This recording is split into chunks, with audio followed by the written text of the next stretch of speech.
Hello dear students, welcome to online learning process. Myself, Mrs. Vanita Gaikwad from HPT Arts and RYK Science College, Nasik. Today we are going to study 10th chapter, that is magnetic fields due to electric current. I would like to show you one picture. Okay. From this picture, do you remember something? Yes, it's Ørsted's experiment, a Danish scientist who first discovered that magnetic field is produced by an electric current passing through a wire.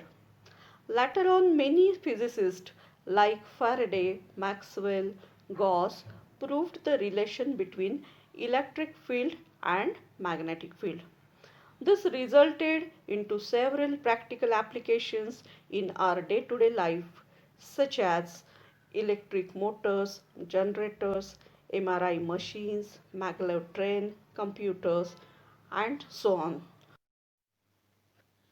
We know that when the current flows through the conductor, the magnetic field is produced. The direction of this magnetic field is given by a right-hand thumb rule. The law states that imagine that a current carrying wire is held in your right hand with the thumb pointing in the direction of current, then the curled fingers shows the direction of magnetic field. Consider two current carrying wires placed parallel to each other. Then the current flowing through every wire produces magnetic field at every point of the other wire. As the current and magnetic field are perpendicular to each other, every wire experiences a force. In figure, due to the current flowing through first wire, the wire 2 experiences the force. From the above discussion, the directions of V bar, B bar and F bar follow a vector cross product relationship. The magnetic force Fm on an electron moving with velocity v in a magnetic field B is given by the equation Fm bar equal to minus E into V bar cross B bar. Let us call it as equation number 1. In general, for a charge q, the magnetic force will be the same equation, only minus E will be replaced by q. So the equation becomes Fm bar equal to q into cross product of V bar and B bar. If both the electric field and magnetic field are present, the total force on the charge q moving with velocity v is F bar equal to q is common, so inside the bracket E bar plus cross product of V bar and B bar. Solving the bracket, we get q E bar plus q into bracket V bar cross B bar. E bar is the strength of electric field. So q E bar gives electric force and q into cross product of V bar cross B bar gives magnetic force. Hence equation 4 becomes F bar equal to Fe bar plus Fm bar. This equation 5 is called as Lorentz force. From equation 5 we can say that the strength of force on the charge due to electric field depends on the strength of field and magnitude of charge. Similarly, magnetic force depends on the velocity of the charge and cross product of velocity vector v and magnetic field vector b. Let us see the consequences of Lorentz force law. First consequence is, if the velocity v bar of a charged particle is parallel to magnetic field b bar, the magnetic force is 0.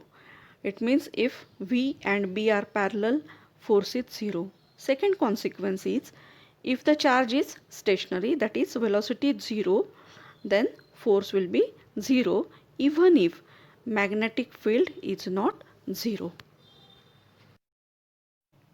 In the given figure, vectors v bar and b bar are separated by certain angle between them.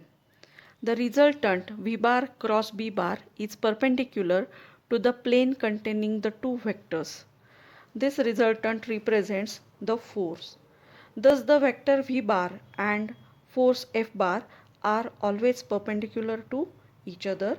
Hence the dot product of F bar and V bar is 0. Therefore, magnetic force never does any work on moving charge. The magnetic force may change the direction of motion of a charged particle, but they can never affect the speed. Let us recall equation 2. From equation 2, we can define the unit of magnetic field. The equation can be written as F bar equal to Q into modulus V bar cross B bar into unit vector. The magnitude of this equation can be written as QVB sin theta n cap, where theta is the angle between V bar and B bar. N cap is unit vector in the direction of force.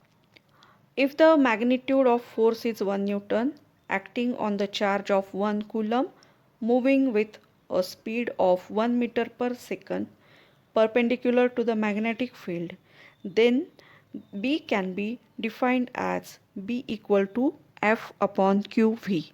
Hence the unit of magnetic field B is Newton upon coulomb into meter per second. So it becomes Newton second per coulomb meter is the new unit of magnetic field. This unit is also called as Tesla. 1 Tesla equal to 10 raised to 4 Gauss. In the year 1934, the scientists Lawrence and Livingston, they invented a particle accelerator which is known as cyclotron. This cyclotron is used to accelerate charged particles like protons, neutrons, and it produces high energy charged particles which are used in reactors to bombard nuclei causing nuclear reactions as well as in medical field. A positively charged particle can be accelerated to high energy with the help of an oscillating electric field. This is the working principle of cyclotron. In cyclotron, both electric field as well as magnetic field are used. They are called as crossed fields because the directions of these fields are perpendicular to each other.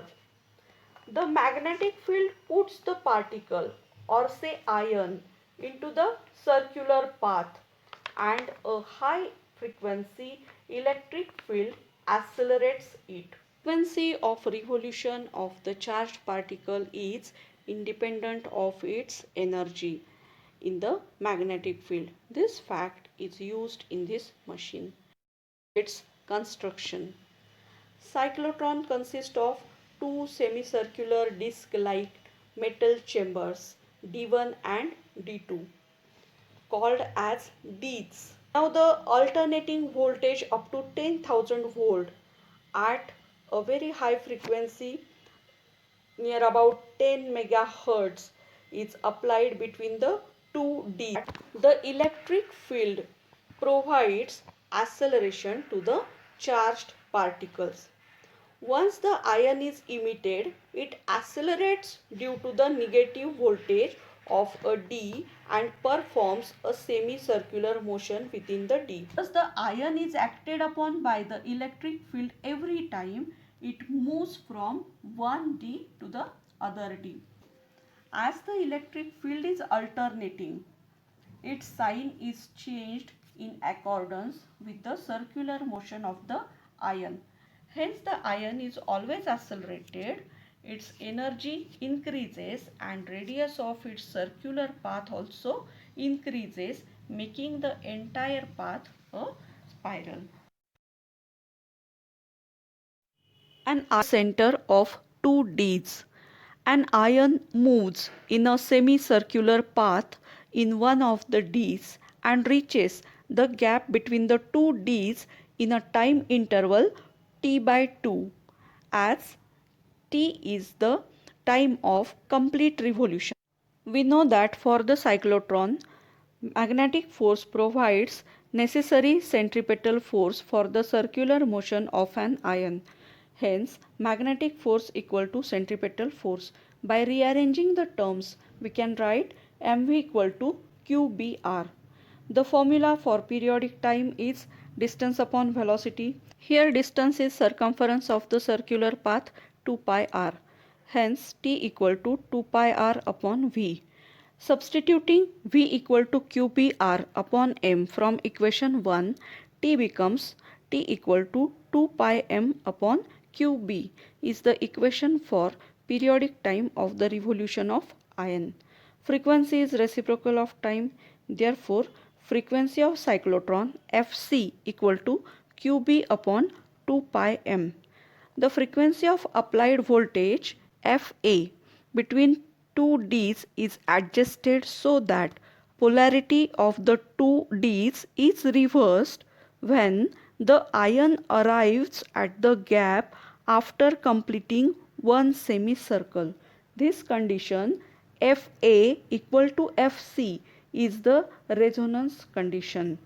The kinetic energy of ions increases by electron volt every time they cross over from one D to other D. The ions move in a circular path with successively larger and larger radius to a maximum radius at which they are deflected by a magnetic field and exit from the slit. From equation 1 we have V equal to QBR upon M. Here R is the larger radius for exit of the ion. So R is replaced by R exit. The kinetic energy of the ions is Ke equal to half mv square. Substituting V from above equation, it becomes kinetic energy equal to Q square B square R square exit upon twice m. Thus, the final energy is proportional to the square of the radius of the outermost circular path, that is R exit.